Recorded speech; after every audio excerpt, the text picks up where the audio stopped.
You guys are right on time. So this is College and Career Readiness, and we have a pretty large department. The mission of our team is to ensure that all of our students are purposed, empowered, and excited about their next step in life. So you guys are going to have access to the slideshow afterwards. You're going to see a lot of links. Our website has most of the information that you would ever need to know, but we're always here to support you. You'll have this slideshow so that you can get to those links later. Our team is split into basically 4 different pathways. So the college pathway, it's exactly what you'd expect if you're thinking about concurrent enrollment, scholarships, it sort of falls into that area. We have the career pathway, which is internships, virtual internships, and career tech. And then we also have advising, which is things called ICAP, if you've been dealing with ICAP, and then any sort of next step support. And then last, we also have transition services, which is aimed at our seniors to make sure that they feel comfortable with what happens after graduation. If you need any help, this is our fearless leader. This is Dr. Jay Strickland, and she's always willing to assist you, but there's a lot of team members that you can also reach out to. All right, so the first thing we're going to be talking about is the College and Career Advisor pathway. So this is a brand new approach to post-secondary education planning. And unlike any other high school, we are offering this to all of our 8th, 9th, 10th, 11th, and 12th graders to help them figure out whatever it is that they want to do after graduation. We're inching closer to that first aspiration of students that are empowered, future ready, and in demand. Our college and career advisors facilitate ICAP. This is done quarterly. I'll be talking about what ICAP is in just a minute, so hang with me. I know it's an acronym. There's a lot of acronyms here.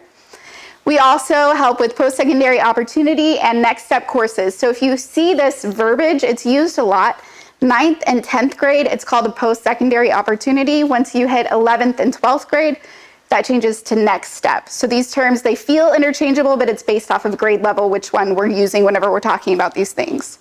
The courses that we have students enroll in are always aligned with their interests and their goals. So we're not just placing them, we're making sure that it makes sense with where they see themselves. And then of course, we're always working to make sure that we are enhancing student engagement and participation. So our CCAs, you've probably already met them.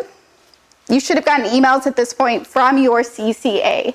That's a college and career advisor. So after the ILP is completed, you'll get an email that has just a basic introduction about who they are, the College and Career Advising Program, and how they're going to be partnering with your students throughout the year.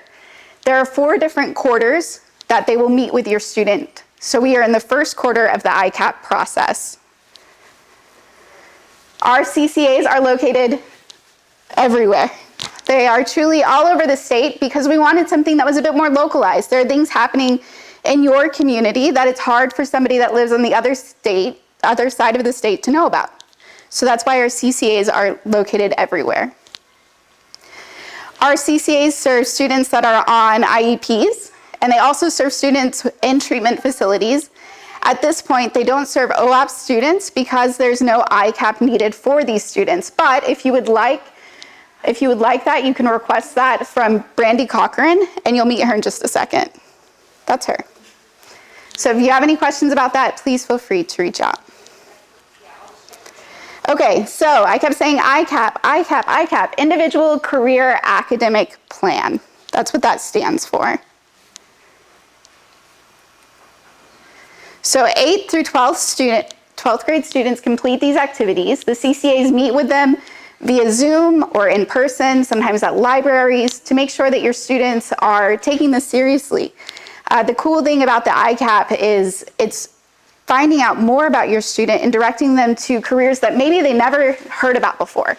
There's so many different options out there. So this plugs into the skills that your students have and lets them know about all of the potential careers they could be completing. This is all done through a brand new platform that we're using called Naviance or Navi or Naviance, depending on who says it. If you've heard of OK College Start, that was used last year. So the new platform is Naviance.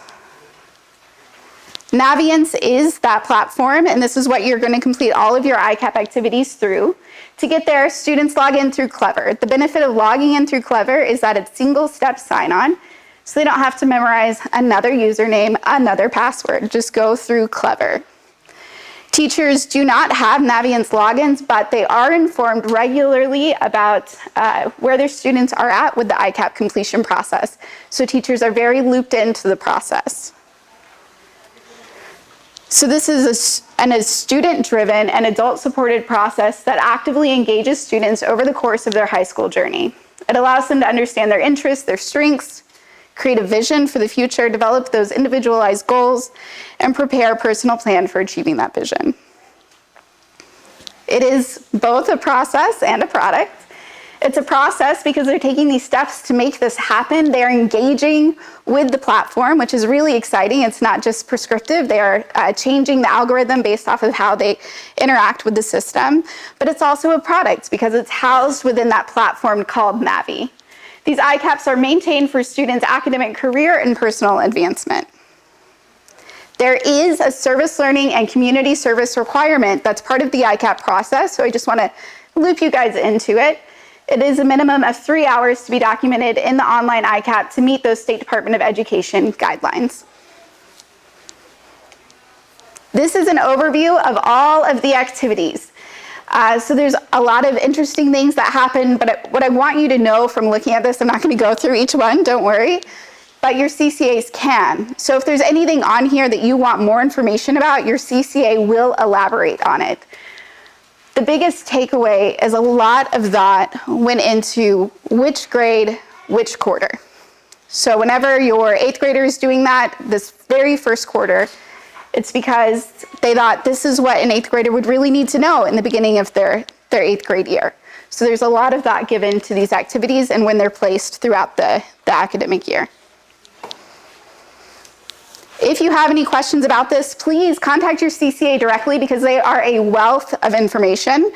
But you can also check out our website or reach out to any of our other team members. Next, I'm going to be talking about internship and work-based learning, which is a personal favorite of mine. So if your student is looking for real-world experience, they can get it. We have a ton of options here, and we're going to be talking about these in detail, so I'm not going to read the list to you right now. So the first one is work-based learning. If your student already has a job, they can get credit for it. So students that work 60 hours throughout the semester, fall, spring, they can get credit for that. That goes into work-based learning. They complete some soft skill assignments, they turn in their time cards at the end, and they get elective credit for doing that. If your student is working over the summer, that counts for the fall semester. So if your student has a job over the summer, but then they stop when the academic year begins, make sure that you're holding on to those time cards. Next up, we have internships. These are sort of like external internships. This could be in person or remote. Maybe you have a colleague or a friend that owns their own business and they say, you know what, I would love for your student to intern with me because this is what they see themselves doing and I'm already doing it. I would love to work with your student. So that would be sort of an external internship and they can get elective credit through that. We also have something called a virtual internship. This is unique to EPIC. It's within the EPIC platform. We have two different options if a student does virtual internship. There is certification and non-certification. There are 23 different certifications that a student could complete. These students meet about every 3 weeks. They work on the content every week. And then at the end of the semester, they take an exam. If they pass that exam, they get to say, I am certified in this by this industry partner. For instance, we have one on professional communication. So they would be able to say, I am certified in professional communication by Southwest Airlines because that's the partner, rather than from EPIC. The non-certification option is excellent for students that aren't sure about what they want to do. So this class works on soft skills. And then at the end of the class, they're focusing in on one career so they can explore several and then start to narrow in as they get to the end of the semester. This is only available for junior and senior students. If your student loves journalism, we have our own internal network, EPIC News Network. I highly recommend it if your student is interested in journalism, photojournalism.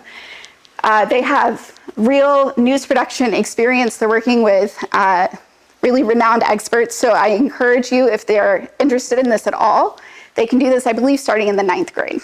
My daughter's doing I love that. Yes. Does she enjoy it? Oh, she absolutely enjoys it. And Mr. Cross, who is over this whole thing, he does not set your students up for failure. If your child is going to fail, he actually drops them so it doesn't go negative on their transcripts. That's awesome. So if it's something that they're exploring, but then they decide, hey, I don't want to do this anymore or whatever, he'll just drop them and it's a withdrawal on their transcripts and it doesn't negatively affect you. That's great. So I just thought I'd toss that in there. No, I'm glad you did. Yeah. And then we also have alternative internships. So if your student is OAP or IEP, they can apply for this program. It's a way for them to get that experience that they're looking for. They will have to work with their compliance specialist and their principal for approval. This is for junior and senior students. We have a brand new option, so new this year, Aspiring Leaders Program course. This is for students that want to become autonomous leaders and agents of their own change. So they're working on a set of soft skills, hopefully petitioning them for a role of leadership after graduation. And this is by application for juniors and seniors. Last, I know there were a lot of internship options, guys. Atypical internship. So if your student is an entrepreneur, we're open to it. So approach us, let us know what your student's doing. Let's see if it qualifies as an internship. It very well could. If you have any questions about work-based learning, you can contact Miss Anita Manuel. And if you have any questions about virtual internships, you can contact Miss Sarah Armendariz or Miss Sarah Holston, Carol Holston. Okay, next up we're going to talk about career tech. This used to be called VOTech, so if you hear those terms, it's now called Career Tech. We have a network of 29 different technology centers over 59 different campuses that serve basically all of Oklahoma. They're working to instruct on 90 different instructional areas, and the important part here is it is tuition free if accepted into a program. So really exciting that they can get this opportunity. Programs are typically offered to 11th and 12th graders, and I really want you to leave home knowing this. They have to apply in the 10th grade. So if the person is wanting to apply for 12th grade, then they need to apply fall of their 11th grade year. If they want to start in the 11th grade, they need to apply fall of the 10th grade year. You would need to look into the program specifically at that career tech to see what that deadline is, because it is different for every program and it is different for every career tech. But we do have people that will support you in this, so if you have any issues as you're looking into it, I'll introduce her in just a second, but we are here to help you. Programs are 1 to 2 years and provide students with that elective credit, so a lot of them will cross-count. And applications, I already said that, begin in the fall. And if you attend, it's tuition free. And we have a lot of different information about programs, application information. And there is something called 13th year policies, which means, depending on the career tech, if your student is a senior graduating and they want to attend a career tech the following year, there is a chance that they could maybe do it tuition free or at a reduced rate. It just depends on the career tech if they offer that scholarship. This is just a list of all the areas so that you can see that the 90 areas, it falls under so many different domains. We've got ag sciences, health sciences, business, marketing, human services, so a lot of different topics. This is our resident expert, Ms. Hadley Walters, and she's our career tech specialist. So if you need anything at all, please reach out to her. Okay, next I'm going to be talking about concurrent enrollment. We're sort of switching gears. We worked on that career pathway. Now we're going to be going to that college pathway. So EPIC students have 2 different options to earn college credit while in high school. And these are both concurrent options. One is area college. That means that there is a college in the state of Oklahoma that they want to go to classes at. So UCO, OCCC, TCC, depending on what university you're near. There's also TEL. This is an Oklahoma City-based organization that offers college-level classes. Those classes are accredited by Oklahoma Christian. So what that means is while you're in EPIC, you're going to hear the term TEL.